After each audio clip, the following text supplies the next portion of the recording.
Halo semuanya, perkenalkan nama saya Karisma Viola Sabila dari Program Studi Pendidikan Bahasa Indonesia, Fakultas Keguruan dan Ilmu Pendidikan Universitas Singapura Bangsa Karawang.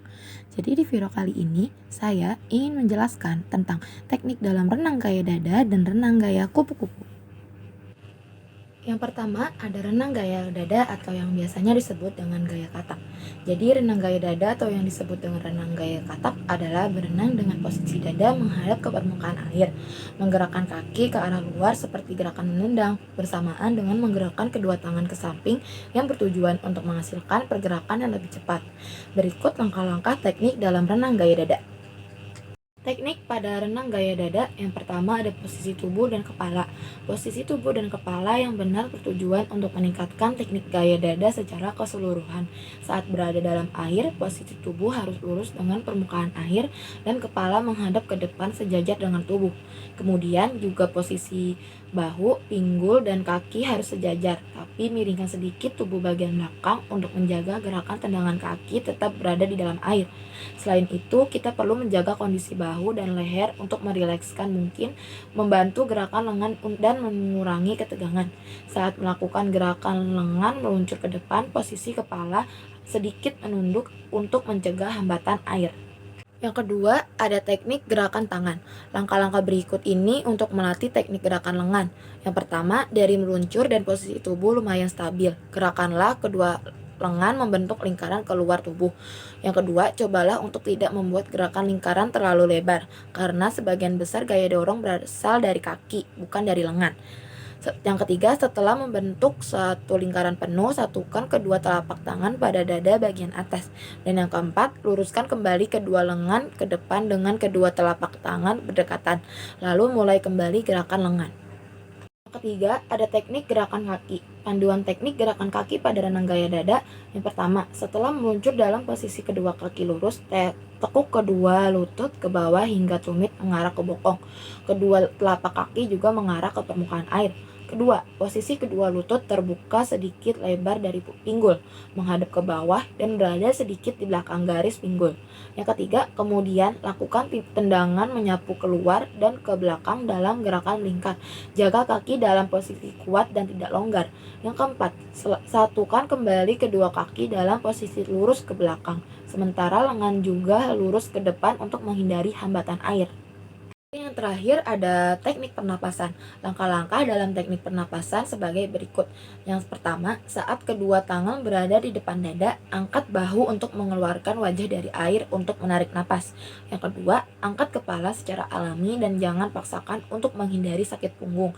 Jangan juga turunkan pinggul yang dapat menghambat pergerakan. Yang terakhir, lanjutkan dengan memasukkan kembali kepala dan buang napas dalam air ketika kedua lengan dan kaki telah rapat dan lurus kembali seperti semula. Berikutnya saya akan menjelaskan tentang renang gaya kupu-kupu. Renang gaya kupu-kupu atau butterfly stroke merupakan salah satu jenis teknik renang yang paling sulit dikuasai. Teknik renang gaya kupu-kupu membutuhkan teknik yang akurat sekaligus ritme gerakan tubuh, lengan, dan kaki yang bagus agar bisa dilakukan secara benar. Dikutip dari All American Suite, istilah gaya renang ini diambil berdasarkan cara lengan perenang bergerak saat berenang dengan gaya kupu-kupu. Lengan akan melengkung ke atas dan keluar dari air secara bersamaan, tampak seperti sepasang sayap. Selain kedua lengan mendayung bersamaan, kaki juga akan terus bergerak menggunakan teknik yang disebut tendangan lumba-lumba atau dolphin kick. Walaupun terdengar sulit, namun bukan berarti berenang gaya kupu-kupu tidak bisa kita kuasai sama sekali. Sebelum terjun ke kolam renang, berikut beberapa penjelasan teknik renang gaya kupu-kupu atau butterfly stroke yang perlu dipahami terlebih dahulu. Teknik dalam renang gaya kupu-kupu. Yang pertama, ada posisi dan postur tubuh. Teknik renang ini memperhatikan postur dan gerakan tubuh seperti yang pertama, tubuh akan membentuk gerakan gelombang selama berenang dengan gaya kupu-kupu. Yang kedua, gerakan gelombang akan dimulai dari kepala, kemudian diikuti oleh bagian dada, pinggul, hingga kaki. Hal ini perlu dilakukan secara berirama hingga membentuk satu gelombang berbentuk S.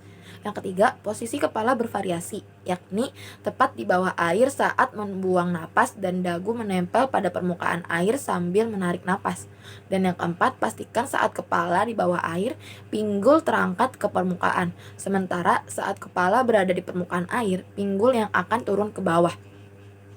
Kedua, ada teknik gerakan tangan. Yang pertama ada Enri, yaitu lengan direntangkan ke depan tubuh dan di atas permukaan air. Lalu tangan masuk ke dalam air dengan bagian ibu jari terlebih dahulu. Tangan masuk selebar bahu dengan siku ditekuk dan posisinya sedikit lebih tinggi dari tangan. Yang kedua, ada catch. Saat memasuki air, pastikan posisi lengan lurus, selebar bahu, dan telapak tangan menghadap ke bawah. Lalu, lakukan gerakan menekan tekan ke bawah dan keluar dengan kedua tangan secara bersamaan. Dan yang ketiga, ada pull, yaitu tarik tangan ke arah tubuh dalam gerakan setengah lingkaran. Bagian telapak tangan menghadap keluar dan jaga siku lebih tinggi dari tangan. Dan yang terakhir ada recovery, yaitu setelah kedua tangan mencapai paha pada akhir tarikan. Sapukan kedua lengan ke atas air secara bersamaan. Lemparkan tangan ke depan posisi awal dan ulangi gerakan. Dan yang ketiga, ada teknik gerakan kaki. Teknik gerakan kaki pada renang gaya kupu-kupu biasanya disebut tendangan lumba-lumba atau dolphin kick. Maka dari itu, cara terbaik untuk mempelajari teknik ini adalah membayangkan diri seperti lumba-lumba atau putri duyung yang sedang berenang. Selama gerakan kedua kaki harus menyatu dan jari kaki menghadap ke bawah, kita perlu melakukan tendangan ke bawah secara bersamaan. Gerakan renang ini dipercaya efektif mengencangkan otot perut. Gerakan kaki dalam renang gaya kupu-kupu terbagi ke dalam dua fase, yakni yang pertama, setelah lengan masuk ke dalam air, lakukan tendangan kecil untuk menyeimbangkan posisi tubuh.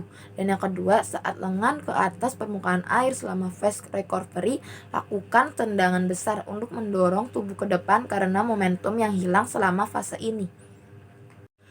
Dan yang terakhir ada teknik pernapasan. Pernapasan saat berenang gaya kupu-kupu menjadi tantangan terbesar karena perlu mengatur ritme dan harus diselesaikan dengan cepat. Ritme yang dapat dilakukan untuk menarik dan membuat napas antara lain: yang pertama, tarik napas pada saat dimulainya fase recovery, saat lengan baru saja mulai keluar ke atas permukaan air. Yang kedua, angkat dagu sejajar di atas atau menempel permukaan air sambil melihat lurus ke depan. Kemudian tarik napas dengan cepat melalui mulut. Yang ketiga, setelah napas terhirup, segera turunkan kepala ke bawah air dan buang napas melalui mulut dan hidung. Kepala harus kembali sebelum lengan memasuki air. Teknik pernapasan dengan mengangkat dagu dan pandangan lurus ke depan adalah hal yang dasar dan dikenal sebagai traditional way. Baik, segitu saja materi yang saya sampaikan mengenai teknik pada renang gaya dada dan renang gaya kupu-kupu. Terima kasih atas perhatiannya. Mohon maaf jika ada salah kata. Sampai jumpa.